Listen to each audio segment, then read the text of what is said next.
Studio B is here with RyanDan right before the show, and actually it's, what is it, your last? It is our last show. We've traveled all over the world, went to Australia and Asia, all over Europe, and yeah, this is our last show, and then we're going into the studio to record the next album.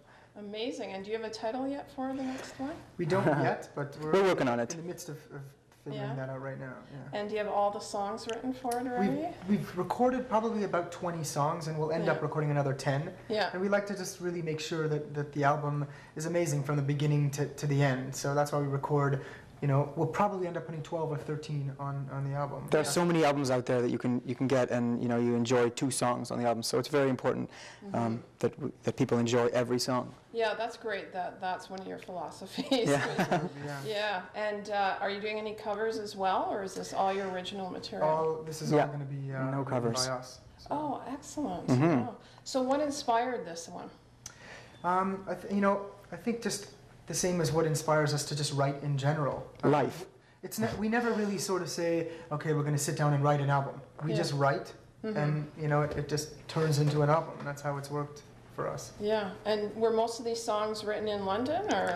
Well, actually, we wrote them here. We just got back probably a couple of months ago and started writing, and we wrote a couple of songs in London, but yeah, most of it was here. Well, we wrote, so been all over the place. And were more songs inspired in one certain area of the country over another, or it doesn't really work that way? Yeah, it doesn't. I mean, it's just. I think it's more to do with what's happening in our lives, what's happening in our friends' lives, our family. Yeah.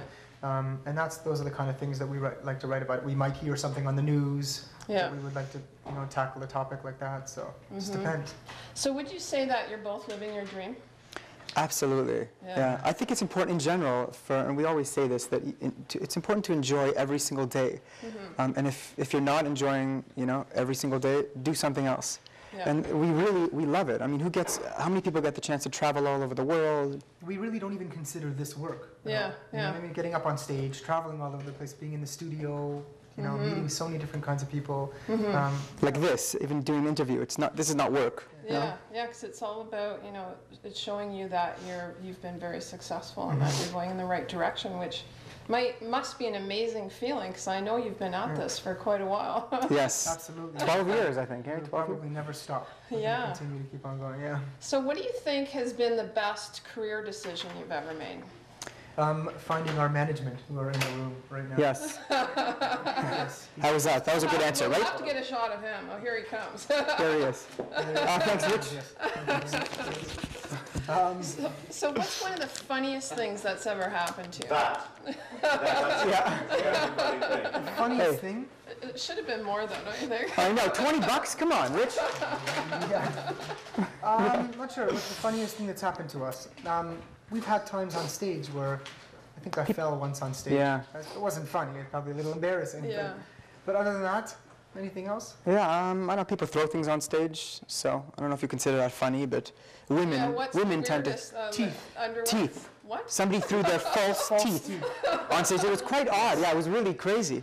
That's quite Dan odd. kept I would think there'd Dan be... still has them. I still have them, yeah. Wow. Wouldn't you keep them? Well, I don't think you should really announce that. Oh, sorry, okay. Let's cut that. You'd rather have other things thrown at you. Exactly. Now, our magazine deals with the art of living. So how would you define the art of living?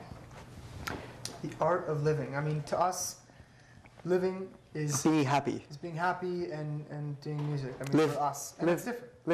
Live every day to your fullest, and as if it was going to be your last.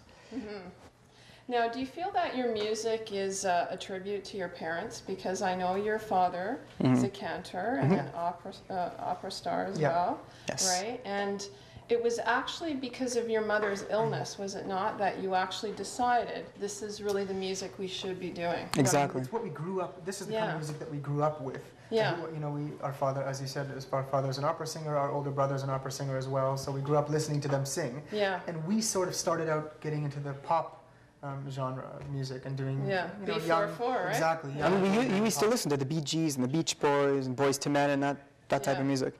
And so also growing up with my father, listening to operatic music, we sort of mixed the 2 genres of music together to create this album. So. Yeah. Now, are you actually still in touch with Ohad Einban?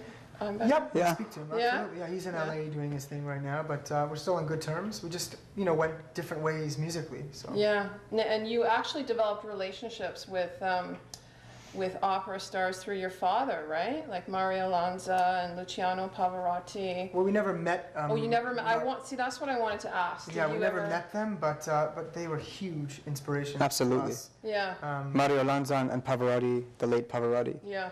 Absolutely. Yeah. Okay, that's great. What would you say your favorite song is on the new? I don't know. Okay, you know what? Depends on the day. Yeah. Okay, so it changes. Absolutely. Yes. Yeah. Depends on the mood you're in. And, sometimes we're in the mood to sing, "Tears of an Angel," which is for our niece. We wrote that for a little niece that passed away, and tragic. Yeah. I mean, it's. It was a very rough time for us, absolutely. Yeah, and your mom's favorite song was The Prayer. The Prayer, yeah. That's what sort of started everything. Yeah. That was the first song that we recorded, actually. Yeah. Started this genre of music, and we literally just went into the studio and recorded The Prayer, which was her favorite song, just to surprise her. Yeah. And that's what we did. And does your dad have a favorite song at all? I think he loves High. He loves High. Actually. Yeah, he loves that Middle Eastern flavor. Yeah. Now, on this last CD, not your new one, obviously, you worked with some very legendary producers. Mm-hmm. So tell me about that experience and drop some names here. Yeah, we got a chance to work with Steve Anderson, and he did Kylie Minogue and Paul McCartney. Exactly. And and we recorded in a beautiful vintage studio, Terry Britton's studio, and he wrote "What's Love Got to Do with It" for Tina Turner. Yeah. And we got a chance to work with all this amazing equipment, Frank Sinatra's actual microphone and the Rolling Stones mixing board. And, yes, absolutely, a very surreal experience for us. Yeah, that's I mean, it's only Frank Sinatra. Yeah, that's all. No pressure there. And you've developed quite a few celebrity fans, right, along the way. Like I read Tom Cruise, Eva Longoria. Yeah, we actually did a show for them. So in Spain, I think that was. In Spain. Yeah. Yeah. So we met them. Very nice people. Wow. So did you get any nice comments, nice feedback? Absolutely. Yeah, absolutely. I mean, just as soon as we finished, Eva Longoria came up to us and just was so proud and so happy, and she said she was so inspired by what we were doing on stage. It's sweet to hear things like that from people that are in the public eye and have done so well in their careers. Mm-hmm. And what do you think has been the most surprising part of your career? Surprising. I think every day or every time we get a new record deal, we're probably surprised. It's very difficult in this industry. It is really. I mean, you got to keep on fighting and fighting, and that's what we've continued to do, and it's probably the only reason that we're sitting here today. Right. So when do we expect to see your new album come out? Probably January time. We're aiming for January, but obviously, things might. Be a little later than that, but hopefully it'll come out January. That's awesome. So are you involved in any other projects that?